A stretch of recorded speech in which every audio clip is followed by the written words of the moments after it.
ആത്മവിശുദ്ധിയുടെ നാളുകളെത്തിയതോടെ ഒമാനിൽ റമദാനിലെ രാപ്പകലുകൾ പ്രാർത്ഥനാ നിർഭരമാവുകയാണ്. ബുധനാഴ്ച രാത്രി രാജ്യത്തെ വിവിധ മസ്ജിദുകളിൽ തറാവീഹ് നമസ്കാരം നടന്നു. ആദ്യ തറാവീഹിനായി വിശ്വാസികൾ പള്ളികളിൽ നിറഞ്ഞിരുന്നു.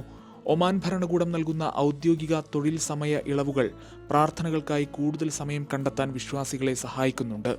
സായാഹ്ന സന്ധ്യകളിൽ പള്ളികളിലും മജ്ലിസുകളിലും ഒരുക്കുന്ന സൗജന്യ ഇഫ്താർ വിരുന്നുകൾ ഒമാനിലെ സാഹോദര്യത്തിന്റെ ഉത്തമ ഉദാഹരണമാണ്.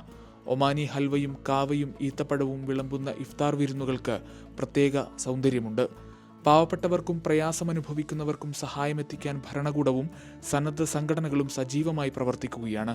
ആഴ്ചകൾക്ക് മുൻപേ വിപണികൾ സജീവമായി. മസ്കത്തിലെ മത്രാസൂക്കിലും സീബ് മാർക്കറ്റിലും നല്ല തിരക്കാണ് അനുഭവപ്പെട്ടത്. സുഗന്ധവ്യഞ്ജനങ്ങളും ലോകപ്രശസ്തമായ ഒമാനി ഈത്തപ്പഴങ്ങളും വാങ്ങാൻ സ്വദേശികളും പ്രവാസികളും ഒരുപോലെ എത്തുന്നുണ്ട്. അതേസമയം പൗരന്മാർക്കും താമസക്കാർക്കും ഒമാൻ സുൽത്താൻ ഹൈത്തം ബിൻ താരിഖ് റമദാൻ ആശംസകൾ നേർന്നു. ഒമാനി ഗ്രാമങ്ങൾ വർണ്ണാഭമായാണ് റമദാനിനെ വരവേറ്റത്. ഗ്രാമങ്ങളോ നഗരങ്ങളോ എന്ന വ്യത്യാസമില്ലാതെ പാതകളും ഇടവഴികളും പൊതുസ്ഥലങ്ങളും മനോഹരമായാണ് യുവാക്കൾ ഉൾപ്പെടെയുള്ളവർ അലങ്കരിക്കുന്നത്. ഗ്രാമനഗര വീഥികൾ പോലെ ഭവനങ്ങളും നിറങ്ങളാൽ പ്രകാശപൂരിതമാണ്. ഗൾഫ് മാധ്യമം, മസ്കത്ത്.